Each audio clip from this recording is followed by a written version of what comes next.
CBN Universidade, na CBN Campina Grande. Oi pessoal, bom dia! O CBN Universidade deste sábado está no ar. Para você que nos acompanha aqui na 103.5, vamos trazer o que é notícia na Universidade Estadual da Paraíba. Sejam muito bem-vindos e bem-vindas e já vamos saber o que é destaque por aqui. O EPB está de cara nova na internet. É que o portal da instituição foi todo repaginado. Tem novidade por lá. Luciano Nascimento participa com a gente no quadro Direito e Cidadania. Na coluna de hoje, a invenção da internet e o advento do capitalismo tecnológico. Prograde realiza colação de grau especial no dia 10 de setembro. Pós-graduação da UEPB recebe o maior aporte de bolsas em edital da FAPESC. Auxílio Conectividade. Saiba como os estudantes da UEPB estão sendo beneficiados com a iniciativa. Na entrevista desse sábado, o nosso assunto é saúde mental e a campanha Setembro Amarelo. Você vai saber como funciona o atendimento psicológico para estudantes da Universidade Estadual da Paraíba. E ainda, o cursinho preparatório para o Enem oferecido pela UEPB para estudantes da rede pública que auxilia na captação dos futuros professores.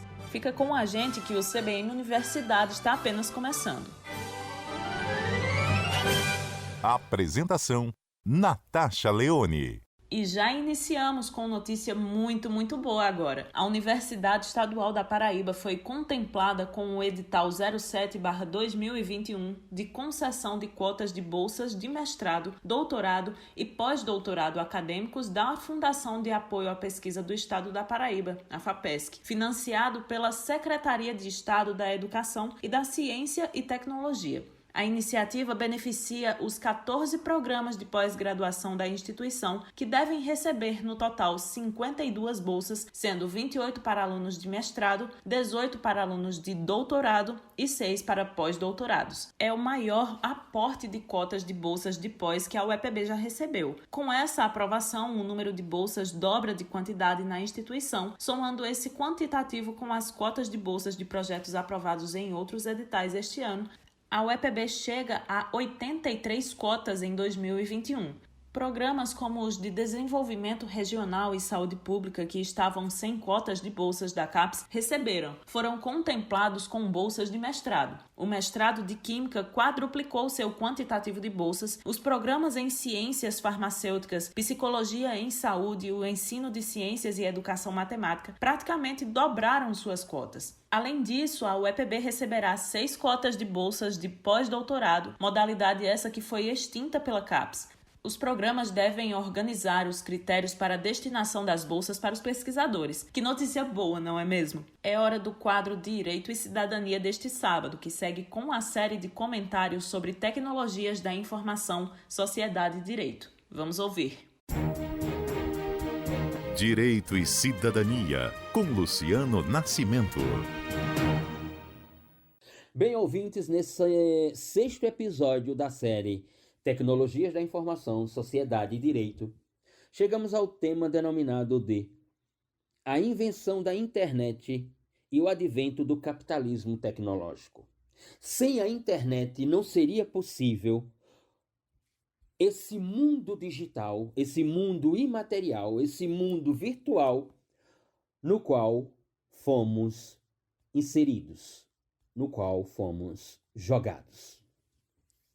O capitalismo tecnológico da sociedade moderna, esse capitalismo digital, tem na internet a sua, entre aspas, máquina a vapor.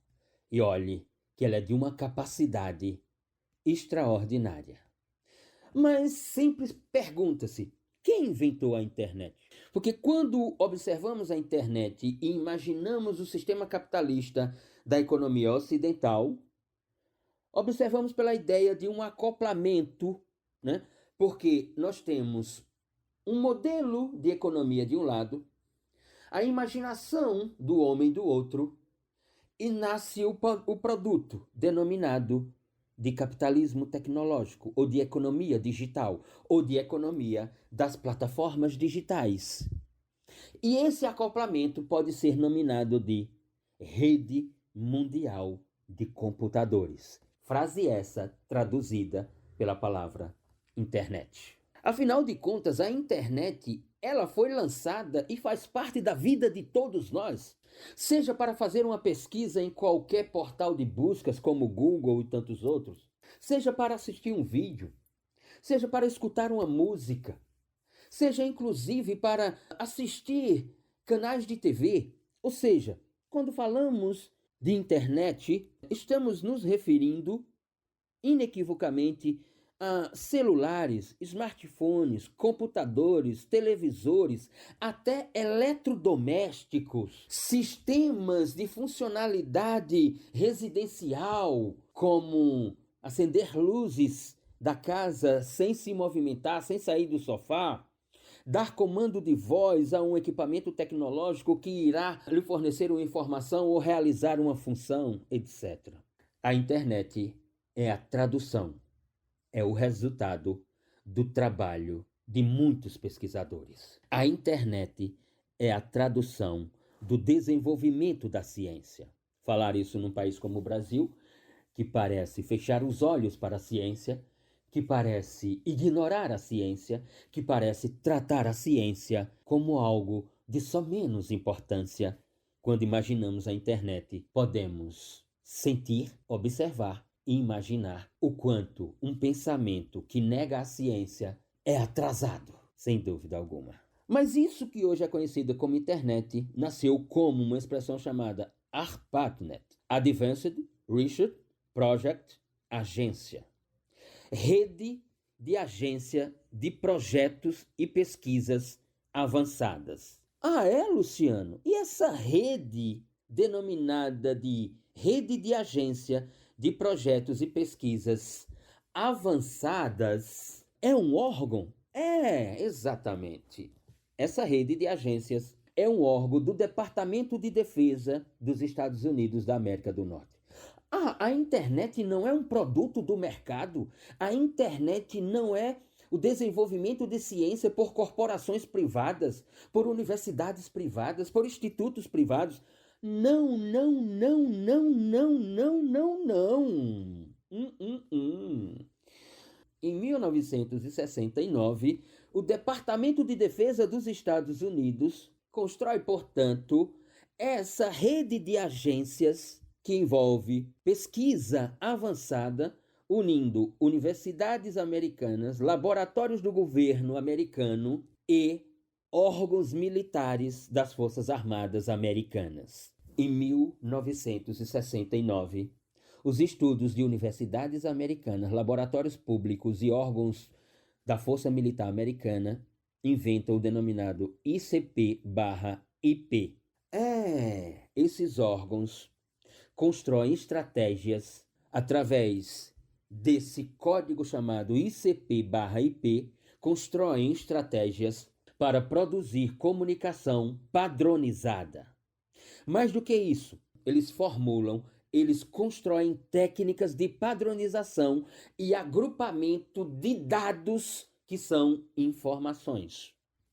Essas técnicas que, portanto, produzirão a padronização e o agrupamento desses dados, permite nascer ou faz com que surja no mundo das comunicações uma categoria denominada de comunicação padronizada entre computadores. O que isso quer dizer, Luciano? Eles inventam, eles criam, através dessas técnicas, uma rede de conexões em que, mesmo quando um computador dessa rede estiver desligado ou indisponível, será permitido, será possível a comunicação padronizada entre esses computadores. Assim, faz-se nascer a denominada rede.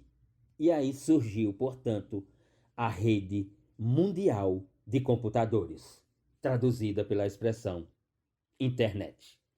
Ou seja, essa descrição que acabo de finalizar é a base da internet. E quem inventou?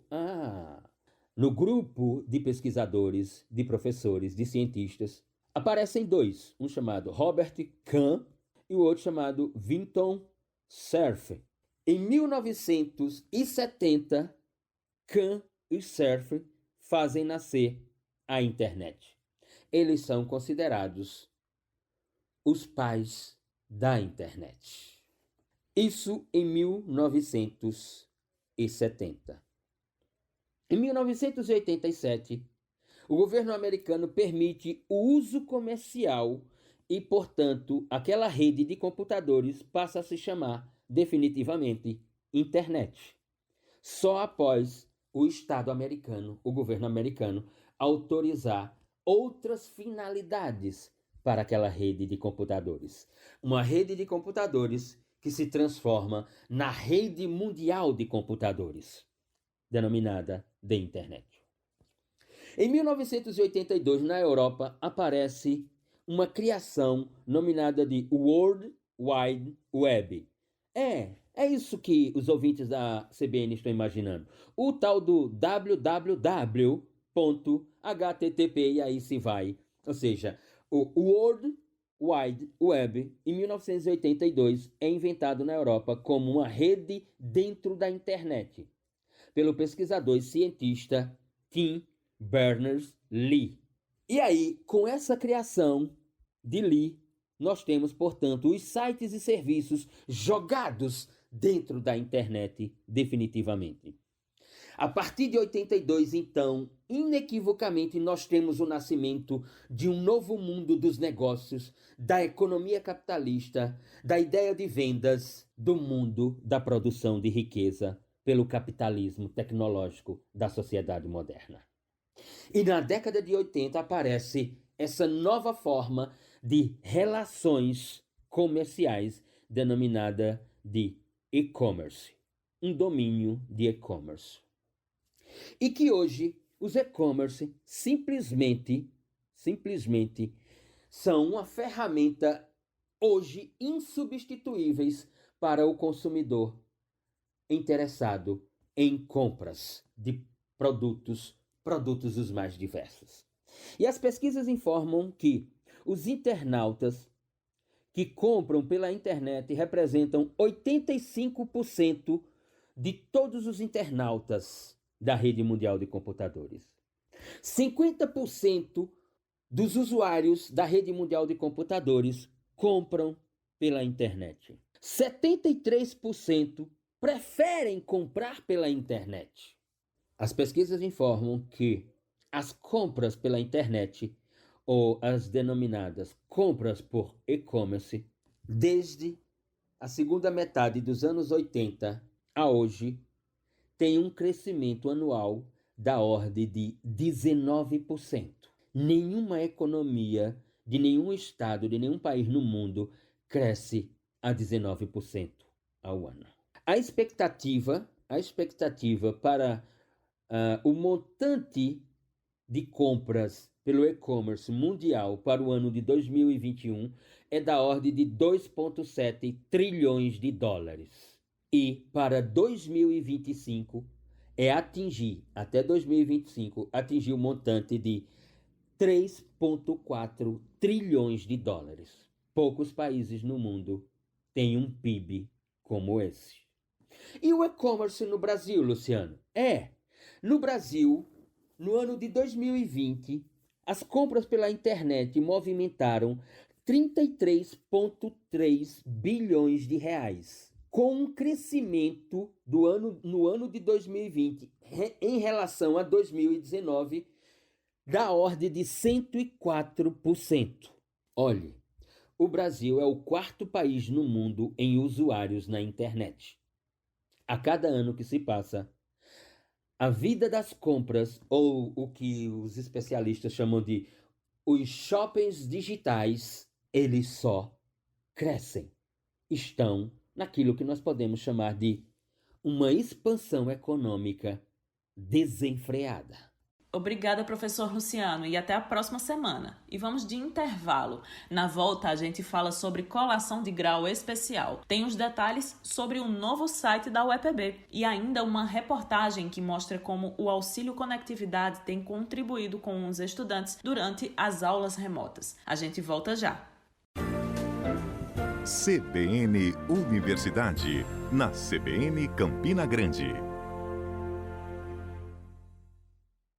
Estamos de volta com o CBN Universidade nesta manhã de sábado aqui em Campina Grande. E a informação é para os concluintes do período 2020.2 que se inscreveram para participar da colação de grau especial marcada para a próxima sexta-feira. A dica é que você possa olhar a lista divulgada pela Pró-Reitoria de Graduação com os nomes de todos aqueles que estão aptos a participar dessa solenidade. E é importante ficar de olho no e-mail institucional, que é por onde a Proeste envia o link da sala montada no Google Meet para os participantes. A colação de grau especial da UEPB está marcada para a próxima sexta-feira, dia 10 de setembro, a partir das 10h30 da manhã. O evento vai ser online e transmitido pela TV UEPB no YouTube. Só lembrando que essa solenidade é para aqueles que conseguiram integralizar todas as disciplinas e cumprir com a carga horária de atividades obrigatórias para a conclusão do curso. E a UEPB está de cara nova na internet. É que o portal da instituição passou por reestruturação no visual. Está com um novo layout mais arrojado e com uma página mais multimídia. Sobre essas mudanças, ouvimos o coordenador de comunicação da UEPB, Hipólito Lucena. Escuta aí o que ele falou. Tentando acompanhar o dinamismo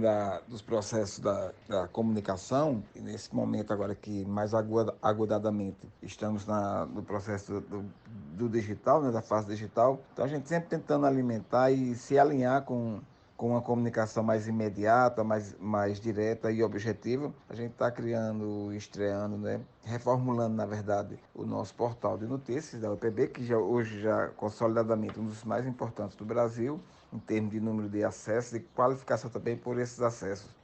E também com as notícias, as informações, os conteúdos produzidos pela nossa equipe, conteúdos altamente considerados, elogiados, tanto pela comunidade interna da UEPB quanto externamente. E a gente diz isso não só a partir de uma percepção pessoal, né? Mas a partir dos índices dos materiais de avaliação que a gente tem recebido permanentemente. Então, assim, tenta fazer sempre melhor, tentar com esse novo portal dar mais dinamismo, dar mais clareza e objetividade para as nossas ações comunicacionais dentro da UEPB. É um trabalho feito em parceria com toda a equipe da Codecom, com a CETIC, que é a Coordenadoria de Tecnologia da Informação e Comunicação da UEPB, com todo o apoio e respaldo da gestão central da Universidade a partir das orientações da professora Célia Regina, que é a magnífica reitora. Que legal, não é mesmo? E para ficar por dentro de tudo que é notícia na UEPB e conferir como está o novo layout do site da UEPB, é só acessar o www.uepb.edu.br. Clica lá e confere todo o material disponível. E a gente fala agora sobre o auxílio conectividade da UEPB, que está com nova seleção em andamento. E a previsão, segundo o edital, é que o resultado seja divulgado no próximo dia 10 de setembro. O último processo ofereceu 300 bolsas na modalidade de contratação de serviço de internet. E é através dessa iniciativa da UEPB que muitos alunos da instituição estão conseguindo acompanhar as aulas remotas. A repórter Shirlane Elpidio conversou com alguns estudantes contemplados em outras edições do Auxílio Conectividade. Vamos ouvir na matéria. A pandemia impôs uma série de desafios para estudantes, professores e universidades. Em meio à dificuldade do retorno das aulas presenciais, a saída encontrada foi o ensino remoto. Mas como garantir o ensino para todos os alunos se boa parte não tem acesso aos recursos tecnológicos necessários? Certamente esse tem sido o maior desafio para a UEPB. O de gerenciar de forma sensata os recursos e garantir que os estudantes sofram o menor impacto possível. Pensando nisso, a Pró-Reitoria Estudantil lançou o projeto de assistência estudantil, o Auxílio Conectividade, para alunos em situação de vulnerabilidade socioeconômica. A ajuda, em forma de bolsa estudantil, vem sendo disponibilizada para a aquisição de serviços de internet e também para a compra de equipamentos. Uma das beneficiadas é a estudante do curso de jornalismo, Alane Souza. Ela pensou em trancar o curso por causa das dificuldades, mas o auxílio conectividade ajudou a mantê-la na graduação. Até então, minha situação era de desemprego.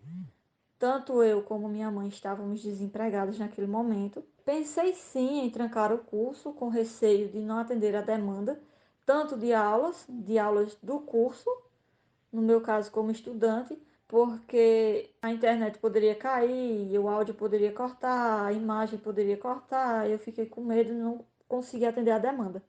Então, logo em seguida surgiu o segundo edital do Auxílio Conectividade. Eu participei, fiz a inscrição no Auxílio Conectividade, o segundo edital, e consegui essa ajuda de custo. O apoio da universidade para garantir acesso às aulas remotas foi criado com a proposta inicial de atender 5.000 estudantes divididos entre os campos de Campina Grande, Lagoa Seca, Guarabira, Catolé do Rocha, João Pessoa, Monteiro, Patos e Araruna. A estudante Ana Patrícia, do curso de Serviço Social, também foi uma das contempladas. É de suma importância, pois nem todos têm condições financeiras de ter internet e esse auxílio possibilitou a gente poder assistir todas as aulas no formato remoto. Ana Cláudia também é estudante de serviço social e enfrentou muitas dificuldades no início deste processo. Eu não possuía internet em casa e eu não tinha um equipamento eletrônico adaptável que realmente atendesse às minhas necessidades, né? Então, em muitos momentos eu tinha que me deslocar para casas de parentes, tanto para acompanhar as aulas, como para pegar o notebook de algum conhecido e realizar, né, os trabalhos. O auxílio está dividido em duas modalidades. O primeiro é o auxílio conectividade, acesso à internet em caráter emergencial, que concede ao estudante uma bolsa mensal no valor de R$ 100, com período equivalente à duração das atividades de forma remota. Já na segunda modalidade, instituída de aquisição de equipamento, a proposta é atender estudantes que recebem em cota única uma bolsa no valor de R$ 1.000 para a compra de equipamentos adequados para o uso nas atividades acadêmicas. A Ana Cláudia foi contemplada nas duas modalidades. Quando a UEPB ela teve essa iniciativa de promover e contemplar os estudantes com os auxílios, tanto conectividade como os auxílios de aquisição de equipamentos, eu literalmente, não pensei duas vezes, eu fui contemplada com os dois auxílios e hoje eu possuo internet na minha casa e consigo realizar todos os meus trabalhos acadêmicos com o meu próprio notebook. Então, é muito válido eu ressaltar aqui o quão importante foi a iniciativa que a UEPB teve em disponibilizar esses dois auxílios. No total, mais de 2.600 alunos já foram beneficiados nos 3 editais lançados. O valor investido gira em torno de R$3,5 milhões de reais. E, além de números, a UEPB tem garantido o acesso à educação. Então, a UEPB me surpreendeu sim com essa iniciativa pioneira, porque até então, no início da pandemia e até hoje, eu não conheço nenhuma instituição de ensino superior que tenha pensado numa solução dessa para os alunos, visando auxiliar nessa situação de vulnerabilidade, tanto em questão à pandemia como em questão financeira.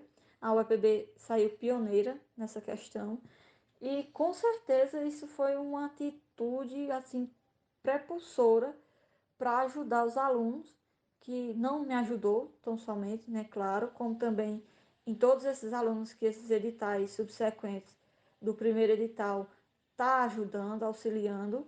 Então, foi um fator importantíssimo para que eu continuasse na minha graduação. A iniciativa da UEPB, desde 2020, é pioneira entre instituições de ensino superior públicas na região. Shirlane Elpidio, para o CBN Universidade. Obrigada, Shirlane. E para quem sentiu falta das dicas de português aqui no nosso programa, semana que vem o quadro Português Sem Segredos retorna. E hora de intervalo. Daqui a pouco, o CBN Universidade está de volta para falar sobre saúde mental e a campanha Setembro Amarelo. Ainda neste programa tem informação sobre o ProEnem, o cursinho preparatório da UEPB, que capacita também os alunos de licenciatura da instituição. Fica sintonizado na 103.5, a rádio que toca notícia, que voltamos já. CBN Universidade, na CBN Campina Grande. Estamos no mês de setembro e que muito ouvimos falar sobre o Setembro Amarelo. O nosso repórter Anderson Costa conversou com uma psicóloga sobre os impactos da pandemia na saúde mental, ansiedade e depressão, e até sobre a campanha Setembro Amarelo em si. Vamos ouvir a entrevista dele. Olá, Natasha e ouvintes do CBN Universidade. Estamos na campanha Setembro Amarelo, iniciativa que surgiu em 2014 no Brasil com foco na valorização da vida e a prevenção do suicídio, e que traz momentos de reflexões importantes sobre saúde mental e fatores de risco para o suicídio. Por isso entramos em contato com a psicóloga Lívia Salles, que é coordenadora de saúde mental aqui de Campina Grande, para conversarmos acerca do tema. A pandemia impactou a vida de todos nós de alguma maneira. O distanciamento social, a mudança nas rotinas, a inserção do home office e ensino remoto, entre outras medidas preventivas, trouxeram impactos na saúde mental. Como lidar com essa realidade que ainda se mantém sem adoecer emocionalmente? É verdade que essa realidade ainda se mantém e alguns pontos podem sim ajudar. Respeitar os seus próprios limites, promover o descanso entre uma atividade e outra, cuidar da rotina, estabelecer horários para trabalho, descanso, lazer, manter contato, por exemplo, da forma que for possível, com familiares e pessoas queridas, diminuir mais esse senso elevado de autocobrança, superprodutividade, antecipação de problemas. São pontos simples, mas que auxiliam bastante. Diante desse retorno gradual às atividades presenciais e flexibilização das medidas de prevenção, algumas pessoas podem desenvolver dificuldade de readaptação à vida dita normal, devido às medidas de restrição e prevenção que foram tomadas durante todo esse tempo? Se sim, como lidar com essa dificuldade? Sobre essa dificuldade, fala-se inclusive sobre a síndrome da cabana, né, que é o medo excessivo de sair de casa, de adoecer, de não se adaptar ao, entre aspas, normal. O que pode ajudar nessas situações é um retorno gradativo, pensar nos pontos positivos dessa volta, que pode ser o convívio social, a possibilidade de visitar pessoas. É bom conversar, com pessoas, com amigos sobre essas dificuldades, explorar os medos e tentar ser mais realista consigo próprio, e em alguns casos buscar ajuda profissional. Segundo a Organização Mundial de Saúde, em 2020, o Brasil se tornou o país com maior número de pessoas com transtornos de ansiedade no mundo e é o quinto maior com índice de casos de depressão. É possível reduzir esse número e promover mais qualidade de vida e saúde emocional para a população? Se sim, quais estratégias poderiam ser adotadas? Sobre essas estratégias, tudo deve começar pela prevenção, pela promoção de saúde, o acesso à informação correta, adequada e coerente, a busca pelo tratamento adequado, ou seja, a busca precoce, porque muitas vezes as pessoas procuram quando o sofrimento psíquico já está muito intenso. A quebra de estigmas, na verdade, o falar mais sobre, certamente reduzirão essa estatística e promoverão mais saúde mental na população. Muitas pessoas confundem os transtornos de ansiedade com a ansiedade natural da vida. Em muitos casos, se declaram ansiosas sem um diagnóstico profissional. Como saber se desenvolvi um transtorno de ansiedade ou não? Existem sinais que podem ser observados pelo leigo? A ansiedade todos temos, é natural e inclusive nos protege, nos prepara para enfrentar melhor as adversidades. O que muda, que chama a atenção, é a intensidade dessa ansiedade e as consequências que ela pode trazer na vida. Se essa emoção é tão intensa e repercute no sono ou na alimentação, traz medo, muitas vezes receio do convívio social, é frequente, tem algumas vezes sintomas fisiológicos acompanhados, gera queda de rendimento, de atenção, de produtividade e outros pontos mais, aí é importante procurar ajuda, porque pode tratar-se de um transtorno de ansiedade. São registrados cerca de 12 mil suicídios todos os anos no Brasil e mais de 1 milhão no mundo. Cerca de 96,8% desses casos de suicídio estão relacionados a transtornos mentais. Em primeiro lugar está a depressão, seguida do transtorno bipolar e abuso de substâncias, segundo dados do site oficial da campanha Setembro Amarelo. Sabendo disso, como a população comum pode perceber a ideação suicida e dar suporte a quem está em sofrimento emocional? Há alguns sinais importantes de ideação suicida. Frases como queria fugir, desaparecer, a vida não tem graça. Algumas ações como um isolamento, sentimentos como uma tristeza excessiva, variações bruscas de humor, fixação, muitas vezes em fazer um testamento, em resolver todos os problemas, fazer as pazes com as pessoas, podem ser sim alguns sinais. Com gancho na pergunta anterior, existem grupos de pessoas que podem ser mais vulneráveis à ideação suicida? Sabemos que os transtornos mentais são um fator de risco importante, mas existem características genéticas, sociais ou ambientais que possam favorecer a ideação? Como foi pontuado, geralmente, 90% dos casos, assim como pano de fundo, como causa, a presença de um transtorno psiquiátrico, de um sofrimento psíquico muito intenso. Mas alguns pontos, como tentativa prévia, a própria presença de transtorno, que pode ter, sim, por exemplo, o efeito de uma predisposição genética, pessoas que vivenciam lutos, adversidades, histórico familiar de tentativas, a forma como cada um lida com seus problemas, características como a impulsividade, também podem favorecer essas ideações. Embora a campanha Setembro Amarelo tenha surgido no Brasil apenas em 2014, o suicídio é caso de saúde pública há muito mais tempo. Nesse sentido, como você percebe a abordagem da saúde pública brasileira frente a casos de tentativas de suicídio, considerando o suporte multidisciplinar necessário tanto à pessoa que tentou o suicídio quanto às pessoas que convivem com ela? Essa pergunta ela foi muito bem colocada, porque de fato essa política ela precisa ser sim fortalecida. Percebe-se muitas vezes o acompanhamento específico para o transtorno psíquico dito como causa.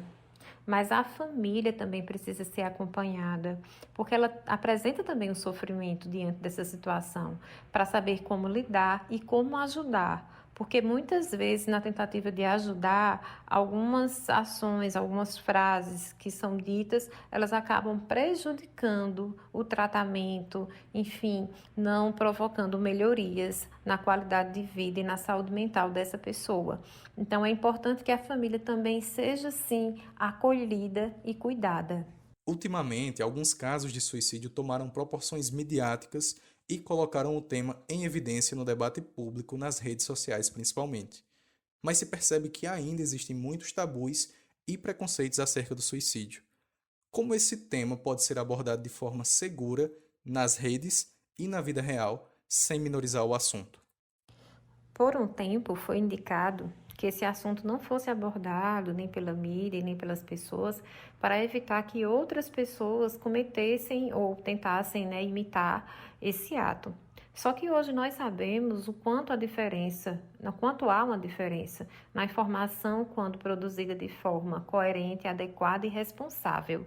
Então é importante ter fontes de informações autênticas e confiáveis, sem coberturas sensacionalistas. Na verdade, o que deve ser trazido à tona é o problema de saúde mental, evitando fotografias de cenas, falar sobre métodos utilizados, reportagens de primeira página, exageros, Isso faz uma diferença. Não pode ser abordado como um método que a pessoa encontrou para lidar com problemas. Deve-se falar sobre o impacto que tal ação traz na vida das famílias. Então, é esse cuidado que faz com que nós possamos, de fato, ajudar as pessoas e prevenir o suicídio, prevenir o agravamento dos transtornos psíquicos que levam a pessoa a esse ato de desespero. Muito obrigado pela sua participação, Lívia Salles, coordenadora de saúde mental de Campina Grande. Anderson Costa para o CBN Universidade. Obrigada, Anderson Costa. E me diz, como é que está a sua saúde mental, hein?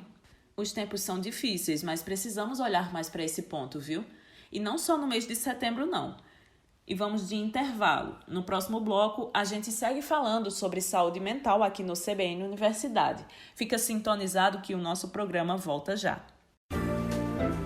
CBN Universidade, na CBN Campina Grande. Voltamos com o CBN Universidade e continuamos falando sobre saúde mental. Você sabe que a UEPB garante atendimento psicológico para estudantes e servidores da instituição. A repórter Virgínia Leles conta pra gente como é o trabalho de assistência psicológica da Pró-Reitoria Estudantil da UEPB. Em 2020, o mundo passou a conhecer o novo coronavírus, provocando uma emergência de saúde pública em proporção global. O Covid-19 já infectou milhões de pessoas e ocasionou milhares de mortes. Mesmo não apresentando formas graves na maioria dos casos e com um ritmo acelerado de vacinação, as consequências sociais e psicológicas da doença ainda não foram totalmente compreendidas. O contato excessivo com notícias desanimadoras, as regras de distanciamento social e a transição das atividades, em muitos casos, para o modo remoto, são alguns dos potenciais estressantes. E na vida dos estudantes que passaram a ter aulas online também não é diferente. A aluna do curso de Geografia, Maiara Souza, de 22 anos, sentiu bem a mudança de hábitos desse período. A gente passou a ter que se adequar a esse novo modelo, onde tudo é online, tudo é através da tela de um computador, de um celular, e você acaba passando mais tempo em apenas, por exemplo, um cômodo da casa, como seu quarto. E aí eu me vi mais isolada, me senti um pouco mais solitária na minha casa. Isso aí gera muitas mudanças no psicológico, como estresse, cansaço excessivo e também sedentarismo. Maiara disse que nunca procurou o atendimento psicológico, mas tem interesse em expor esses sinais e entender melhor sobre eles. Estar atento aos indícios que a mente e o corpo demonstram é fundamental para identificar causas de incômodo emocional. Essa prática é compartilhada pela estudante de Letras Português Yali Silva, de 20 anos. Ela percebeu que ficou mais estressada e sensível alguns dias, por motivos relacionados à pandemia de Covid-19, especialmente por ter tido casos da doença em familiares, mas nos revelou que tem lhe ajudado a superar esses momentos. Eu acredito que se a nossa mente estiver bem, todo o nosso corpo, consequentemente, também estará. Algo que me mantém muito bem emocionalmente é estar perto de quem eu amo. É cuidar de quem eu amo, é ouvir quem eu amo.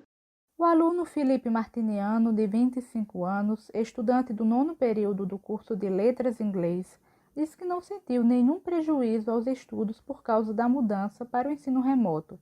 Pelo contrário, o novo formato ficou mais leve para ele. Como eu não sou de Campina Grande e minha cidade fica a 1h30 de distância de lá, eu levava muito tempo apenas me transportando. E devido à pandemia, esse tempo ele foi adaptado e eu tenho mais tempo para ler os materiais que os professores passam.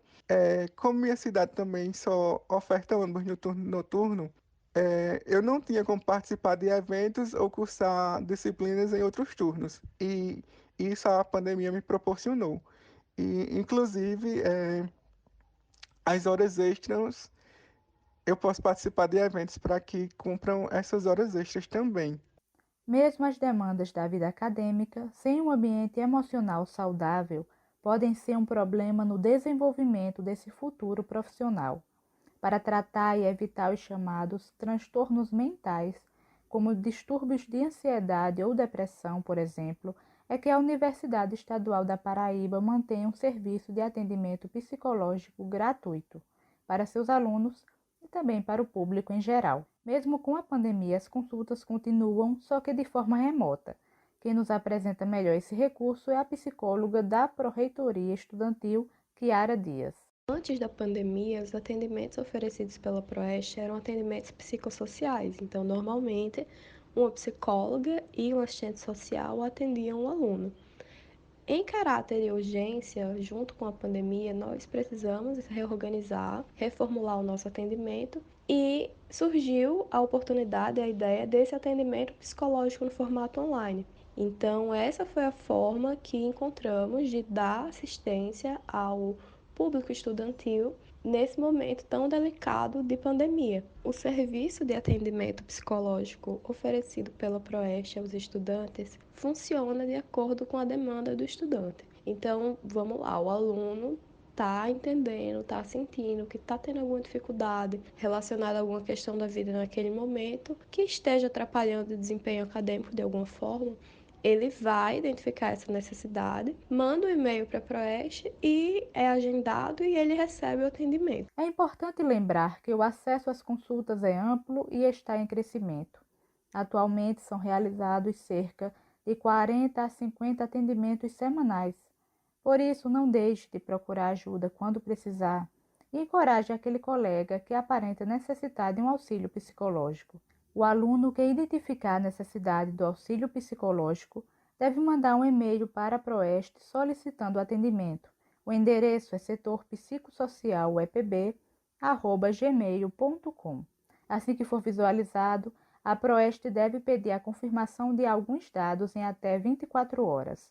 Havendo a afirmação por parte do estudante, a consulta será automaticamente agendada. Virginia Leles para o CBN Universidade.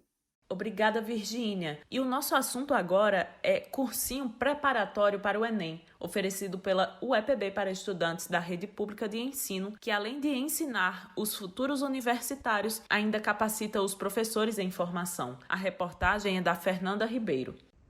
O projeto ProEnem, em seu segundo ano de realização remota, mantém as expectativas no número de inscrições no último edital.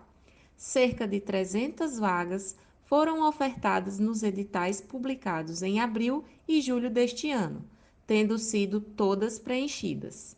O ProEnem é um projeto de extensão da UEPB que tem como objetivo atender aos alunos da rede pública e de baixa renda que já concluíram ou estão concluindo o ensino médio a se capacitar para o Enem sem custos.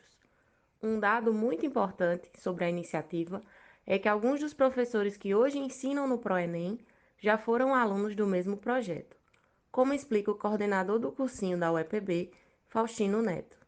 Quase metade dos professores atuais do ProEnem, que são alunos dos cursos de licenciatura da UEPB, eles foram alunos do ProEnem, foram alunos do nosso curso, tá certo? Então, isso a gente tem esse dado como relevante, né? Perceber que todo ano, metade ou mais dos professores que lecionam no ProEnem foram alunos do próprio curso, né? Então, isso é um dado relevante. O projeto hoje conta com cerca de 60 professores, em sua maioria alunos dos cursos de licenciatura da UEPB. Eles se dividem em 3 turnos para dar aulas e apoiar os alunos. O Lucas Ramos fez parte do ProEnem. Ele concluiu o ensino médio há mais de 10 anos e já havia tentado ingressar na graduação. Depois de muito tempo fora da sala de aula, contou com a ajuda do cursinho preparatório da UEPB e aproveitou que as aulas eram remotas. Eu consegui algo que eu não consegui nem na época que estudei, né? Então foi top, me ajudou bastante. Os professores são excelentes, dão total apoio. Foi ótimo, né? Graças a eles. Esse ano o Enem terá sua segunda edição consecutiva em meio à pandemia. As provas serão realizadas nos dias 21 e 28 de novembro e contam com o menor número de inscrições confirmadas nos últimos anos. O coordenador do projeto e professor Faustino Moura destaca os possíveis motivos desses números. As consequências advindas do ensino remoto, particularmente para os alunos da rede pública, né, em todo o Brasil, deve explicar em grande parte tanto a desistência, a evasão nas provas do Enem, como a queda no número de inscrição. Você chega um momento e percebe que está despreparado para fazer uma prova como o Enem, que é uma prova muito grande, muito exigente, não é uma prova fácil. E nessas condições, o aluno que já tinha desvantagem no ensino presencial da rede pública, né, a desvantagem aumentou ainda mais nessa modalidade remota. Isso explica, evidentemente, e até também, claro, o medo de fazer as provas, né, num clima de pandemia. Assim como no cenário nacional, o projeto também enfrenta algumas dificuldades com os alunos nesse momento de pandemia para a participação nas aulas remotas.